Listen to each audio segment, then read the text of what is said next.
अस्सलाम वालेकुम क्लास। उम्मीद है आप तमाम लोग खैरियत से होंगे। आज हम अपना फोर्थ ऑनलाइन लेक्चर स्टार्ट करने जा रहे हैं। बीपीए फोर्थ इवनिंग की क्लास में आप लोगों का instructor Syed Haider, principle of marketing का फोर्थ ऑनलाइन लेक्चर। आज के इस लेक्चर में हम जिन टॉपिक्स को कवर करेंगे उसमें फर्स्ट वन है जी primary data collection in marketing research. Last lecture में हमने सेकेंडरी डाटा को डिटेल से डिस्कस किया था। इस लेक्चर में हम प्राइमरी डाटा की कलेक्शन मार्केटिंग रिसर्च में उसको डिटेल से डिस्कस करेंगे और इसके साथ साथ रिसर्च अप्रोचेस जो मार्केटिंग रिसर्च में यूज़ होती हैं उन्हें भी डिटेल में डिस्कस करेंगे। मार्केटिंग रिसर्च में जो प्राइमरी डाटा कलेक्शन है, जब हम प्राइमरी डाटा कलेक्शन की बात करते हैं तो प्राइमरी डाटा कलेक्शन में जो 4 चीज़ें इन्वॉल्व होती हैं। सबसे पहले रिसर्च अप्रोचेस हैं कि कौन सी रिसर्च अप्रोच के साथ हम डाटा की कलेक्शन करते हैं। फिर जो रिस्पोंडेंट्स हैं हमारे, या जो पॉपुलेशन है, या वो लोग जिस पर हम रिसर्च कर रहे होते हैं, जो स्टडीड पॉपुलेशन होती है हमारी, उनसे कांटेक्ट करने का मेथड क्या है। थर्ड वन, हम किस तरह का सैम्पलिंग प्लान लेकर चलते हैं और उस सैंपल को कलेक्ट करने के लिए हम कौन से रिसर्च इंस्ट्रूमेंट्स यूज़ करते हैं। अगर हम सेकेंडरी डाटा की बात करें तो रिसर्च प्रॉब्लम और ऑब्जेक्टिव्स को डिफ़ाइन करने के लिए स्टार्टिंग पॉइंट, बेहतरीन स्टार्टिंग पॉइंट सेकेंडरी डाटा हो सकता है। लेकिन कुछ ऑर्गेनाइजेशंस प्राइमरी डाटा की तरफ भी जाती हैं, तो उस प्राइमरी डाटा से इंफॉर्मेशन कलेक्ट करने के लिए और बेटर डिसीजन मेकिंग के लिए हमें सबसे पहले रिसर्च अप्रोचेस का पता होना चाहिए, कॉन्टैक्ट मेथड्स का पता होना चाहिए, सैम्पलिंग प्लान का पता होना चाहिए और रिसर्च इंस्ट्रूमेंट्स का पता होना चाहिए। अगर इन तमाम चीज़ों का हमें पता होगा तभी हम प्राइमरी डाटा से रिसर्च को कंडक्ट कर पाएंगे। प्लानिंग प्राइमरी डाटा कलेक्शन में अगर हम रिसर्च अप्रोचेस की बात करें तो 3 रिसर्च अप्रोचेस हमारे सामने हैं जी। सबसे पहले ऑब्जर्वेशन है, फिर सर्वे है, फिर एक्सपेरिमेंट है। कॉन्टैक्ट मेथड की बात करें तो मेल, थ्रू टेलीफोन, पर्सनल और ऑनलाइन, इन ज़राए से हम डाटा कलेक्ट कर सकते हैं। सैम्पलिंग प्लान, सैम्पलिंग यूनिट क्या होगा, सैम्पल साइज़ कौन सा रखेंगे, या सैम्पलिंग प्रोसीजर कौन सा यूज़ करेंगे। इसी तरह रिसर्च इंस्ट्रूमेंट्स में हम क्वेश्चनर के थ्रू जो डाटा है वो कलेक्ट करेंगे या मैकेनिकल इंस्ट्रूमेंट्स यूज़ करेंगे। इन तमाम फैक्टर्स को हम मज़ीद डिटेल में आगे जाके डिस्कस करेंगे। रिसर्च अप्रोचेस की बात करें तो रिसर्च अप्रोचेस में हमारे पास नंबर ऑफ़ अप्रोचेस हैं जिनके थ्रू हम अपनी रिसर्च को कंडक्ट कर सकते हैं। सबसे पहले ऑब्जर्वेशनल रिसर्च है, फिर एथनोग्राफिक रिसर्च है, सर्वे रिसर्च है, एक्सपेरिमेंटल रिसर्च है एंड ऑनलाइन मार्केटिंग रिसर्च है। नेक्स्ट स्लाइड्स में हम इंडिविजुअली हर एक रिसर्च अप्रोच को डिस्कस करेंगे। फर्स्ट वन है जी ऑब्जर्वेशनल रिसर्च। ऑब्जर्वेशनल रिसर्च में हम प्राइमरी डाटा जो इकट्ठा करते हैं वो जो भी हमारे रेलिवेंट पॉपुलेशन या पीपल होते हैं या एक्शंस होते हैं या कुछ सिचुएशंस होती हैं जिनसे रिलेटेड हम डाटा कलेक्ट कर रहे होते हैं, हम उन सिचुएशंस को, उन लोगों को या उन एक्शंस को ऑब्ज़र्व करते हैं। रिसर्च जो मार्केटर्स होते हैं वो सिर्फ ये ऑब्ज़र्व नहीं करते कि उनके कंज्यूमर कर क्या रहे हैं, बल्कि वो ये भी ऑब्ज़र्व करते हैं कि आपकी प्रोडक्ट और सर्विसेज के बारे में आपके कंज्यूमर्स बोल क्या रहे हैं। सोशल मीडिया के थ्रू, ब्लॉग्स के थ्रू, वेबसाइट्स के थ्रू जो ये ऑब्ज़र्वेशन है, ये ऑब्ज़र्वेशन आपकी प्रोडक्ट और सर्विसेज के बारे में डायरेक्ट फीडबैक प्रोवाइड करती है ऑर्गेनाइजेशन को फॉर बेटर डिसीजन मेकिंग। जो एक प्रॉब्लम ऑब्जर्वेशनल रिसर्च के साथ है वो ये है कि लोग नहीं चाहते कि अपने इमोशंस को, अपनी फीलिंग्स को, अपनी एटीट्यूड्स को, अपने प्राइवेट बिहेवियर को अलाउ करें ऑब्ज़र्व करने के लिए, और डिफ़िकल्ट भी होता है। सिर्फ ऑब्ज़र्व करना डिफ़िकल्ट नहीं होता बल्कि इसके साथ साथ उन फीलिंग्स को इंटरप्रेट करना भी एक मुश्किल मरहला होता है। तो रिसर्चर्स बहुत कम ऐसा होता है कि ऑब्जर्वेशनल रिसर्च पर जाएं, नहीं तो और जो दूसरे रिसर्च अप्रोचेज़ हैं उनकी तरफ ज़्यादा जाते हैं ताकि डिटेल इंफॉर्मेशन हासिल की जा सके।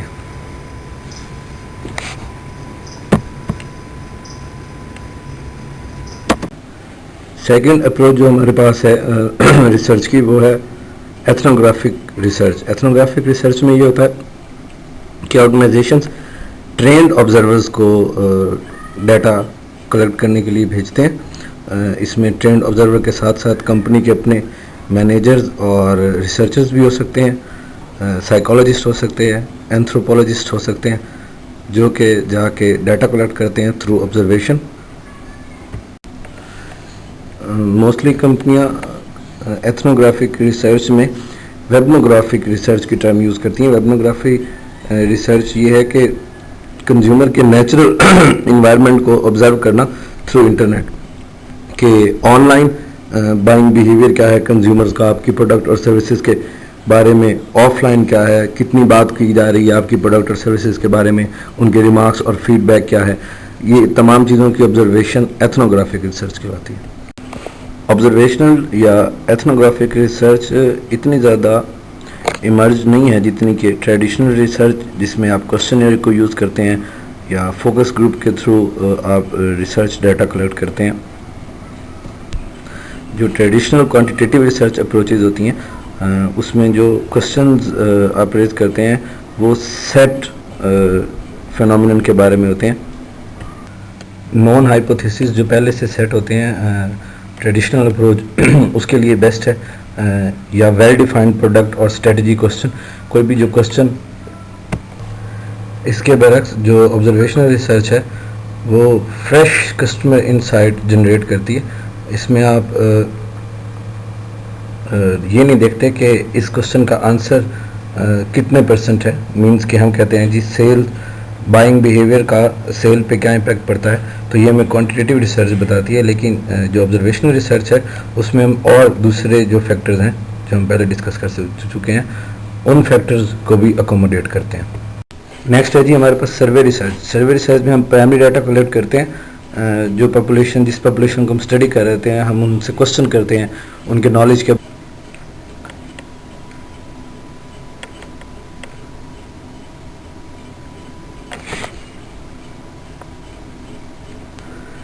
सर्वे research most commonly research method है जो प्राइमरी डाटा को कलेक्ट करने के लिए इस्तेमाल किया जाता है।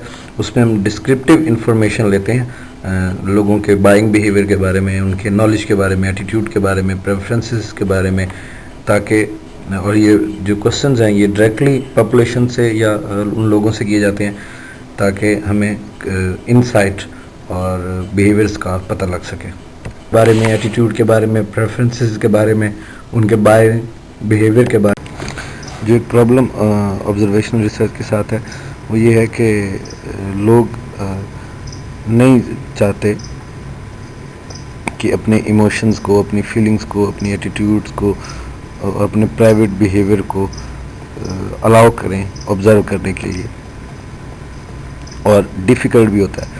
सिर्फ ऑब्ज़र्व करना डिफ़िकल्ट नहीं होता बल्कि इसके साथ साथ उन फीलिंग्स को इंटरप्रेट करना भी एक मुश्किल मरहला होता है।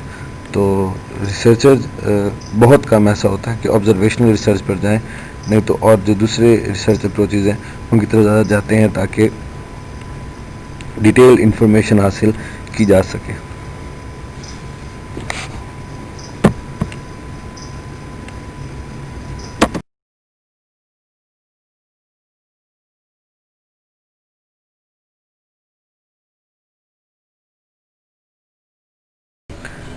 फ्लेक्सिबिलिटी के फ़ायदा के साथ साथ सर्वे के कुछ नुकसानात भी हैं, कुछ प्रॉब्लम्स भी क्रिएट करता है, जैसे कि लोगों को याद नहीं रहता या लोग इस काबिल नहीं होते कि वो जवाब दे सकेंगे उन्होंने अगर कोई बिहेवियर या कोई एटीट्यूड शो किया था तो उसके पीछे की रीज़न्स क्या थी। उसके साथ साथ लोग अपनी प्राइवेट इंफॉर्मेशन को, अपने एटीट्यूड और अपने नॉलेज को शेयर नहीं करना चाहते।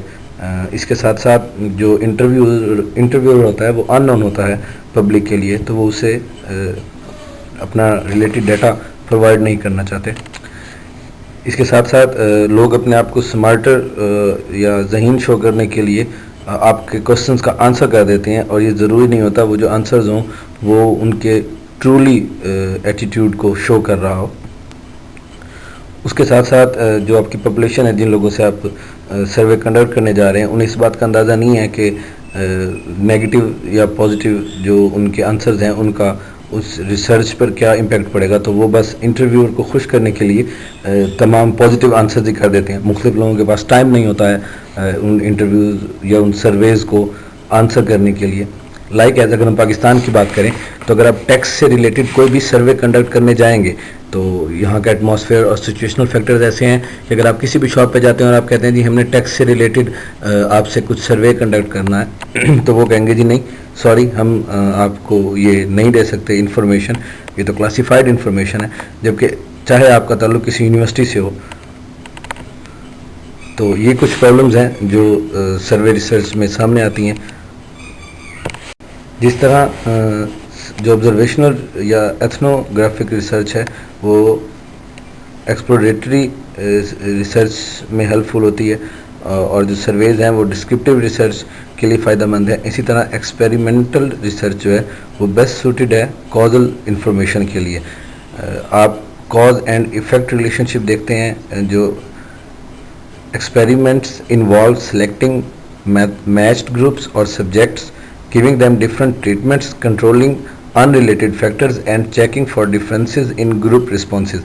Like as अगर हम ये कहते हैं कि एक क्लास है जिससे हम कोई डाटा या उनके एटीट्यूड या उनका नॉलेज उनसे लेते हैं, अगर उन्होंने मार्केटिंग का सब्जेक्ट नहीं पढ़ा, उसके बाद दो मुख्तलिफ क्लासेस में हम मार्केटिंग का सब्जेक्ट पढ़ाते हैं। एक क्लास वो है जो मार्केटिंग स्कूल से रिलेटेड है, यानी कि जो बिज़नेस स्टडीज़ के स्टूडेंट हैं, और दूसरी तरफ हम ले लेते हैं इंजीनियर्स को। तो दोनों को हम कंट्रोल्ड इन्वायरमेंट में एक ही टीचर एक जैसे रिसोर्सेज के साथ वो सब्जेक्ट दो मुख्तलिफ क्लासेस को पढ़ा रहा है। उसके बाद हम जब वो एंड हो जाता है उसके बाद हम ये देखते हैं कि after completion of the subject और कोर्स जब हम दोबारा उन ग्रुप्स की या उन दो मुख्तलिफ क्लासेस की हम ऑब्जर्वेशंस को या उनके नॉलेज और एटीट्यूड को टेस्ट करते हैं तो वो जो डिफरेंसेस है वो डिफरेंसेस हमें बताता है कि क्या कॉजेज़ थी और उनका क्या इफ़ेक्ट आया। तो that is called experimental research. यहाँ पे एक्सपेरिमेंटल के लिए उन्होंने मैकडोनल्ड की एग्जांपल दी हुई है कि मैकडोनल्ड एक new sandwich new product launch करना चाहता है। दो मुख्तलिफ शहर हैं जिनका एनवायरनमेंट तकरीबन सेम है, तो वो दो मुख्तलिफ प्राइसेस के साथ उन दो शहरों में उस सैंडविच को लॉन्च कर देता है। तो कुछ अर्से बाद आपको जब पता लगेगा कि किस प्राइस पे, लेट्स सपोज एक की प्राइस $5 है और दूसरे शहर में उस सैंडविच की प्राइस $8 है, तो आपको पता लग जाएगा कि क्या प्राइस होनी चाहिए। एक्सपेरिमेंट आपको ये बताएगा कि लोग कितने डॉलर में वो न्यू सैंडविच आपसे ख़रीदना चाहते हैं। तो ये कॉज एंड इफ़ेक्ट मेथड होता है जिसे एक्सपेरिमेंटल रिसर्च कहते हैं, और कंपनीज मुख्तलिफ कंट्रोल्ड इन्वायरमेंट में जहाँ पॉसिबल होता है एक्सपेरिमेंटल रिसर्च करती हैं ताकि कंज्यूमर इंसाइट हासिल की जा सके। नेक्स्ट है जी हमारे पास online marketing research. Online marketing research में आप प्राइमरी डाटा कलेक्ट करते हैं इंटरनेट के थ्रू। आप इंटरनेट सर्वेज के थ्रू लोगों से क्वेश्चंस करते हैं।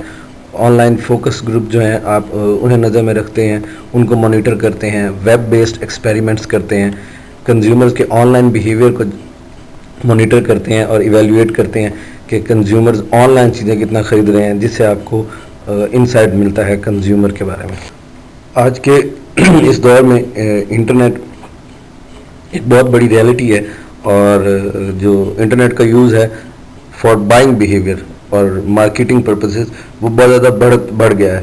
तो रिसर्चर्स जो प्राइमरी डाटा है उसको कलेक्ट करने का जो बेहतरीन ज़रिया आज के दौर में समझ रहे हैं वो इंटरनेट को समझ रहे हैं। तो वो जो तमाम सर्वेज, वो जो पहले लोगों से इन पर्सन जाके मिल के वो तमाम चीज़ें हासिल करते थे, अब वो इंटरनेट के थ्रू तमाम डाटा कलेक्ट कर लिया जा रहा है। मुख्तलिफ़ किस्म की फॉर्म्स में ऑनलाइन डाटा कलेक्ट किया जा सकता है। कंपनी वेब सर्वे की सूरत में कोई क्वेश्चंस डाल देती है अपनी वेबसाइट पर जिसके आप आंसर देते हैं। उसके साथ साथ कंपनी ईमेल करती है वेब के लिंक को, वेबसाइट्स के लिंक को, मुख्तलिफ लिंक्स को, इसके थ्रू आप आंसर कर सकते हैं। और ऑनलाइन जो पैनल्स हैं, डिस्कशन पैनल्स, वो बैठते हैं जिससे मुख्तलिफ लोगों से डिस्कशन की जा सकती है। मुख्तलिफ डिस्कशन ग्रुप्स हैं, सोशल मीडिया या अदर जो फॉरम है, उनके थ्रू आप डाटा कलेक्ट कर सकते हैं। इंटरनेट या ऑनलाइन सर्वे का जो सबसे बड़ा फ़ायदा है वो आपकी लो कॉस्ट है और स्पीड है, टाइम है। अगर आपने 1000 लोगों से कोई क्वेश्चनर फिल करवाना हो तो या तो आप 1000 लोगों को कॉल करेंगे या वेबसाइट पे उन्हें बुलाएंगे या उन्हें ईमेल करेंगे या डायरेक्टली उन लोगों से जाके उस क्वेश्चनर को फिल करवाएंगे लेकिन यहाँ पे आप हज़ारों लोगों को अपने क्वेश्चनर्स भेज सकते हैं इंटरनेट के थ्रू, जिससे वो आंसर करते हैं। आज जो ट्रेडिशनल मेथड है उसमें जो क्वेश्चनर्स हैं उनको फिल करवाने के बाद उनके आंसर्स आपने खुद रिकॉर्ड करने हैं, उसके बाद डाटे को टेबुलेशन फॉर्म में लाना है ताकि उस डाटे को यूज़ किया जा सके। लेकिन थ्रू इंटरनेट कुछ क्लिक्स पर ही वो डाटा खुद ब खुद टेबुलेशन फॉर्म में आ जाता है, जिसको जो कि ईजी टू यूज़ है, ताकि जिसको यूज़ करते हुए हम मज़ीद इंसाइट्स या डिसीजन या कोई फाइंडिंग्स बना सकते हैं।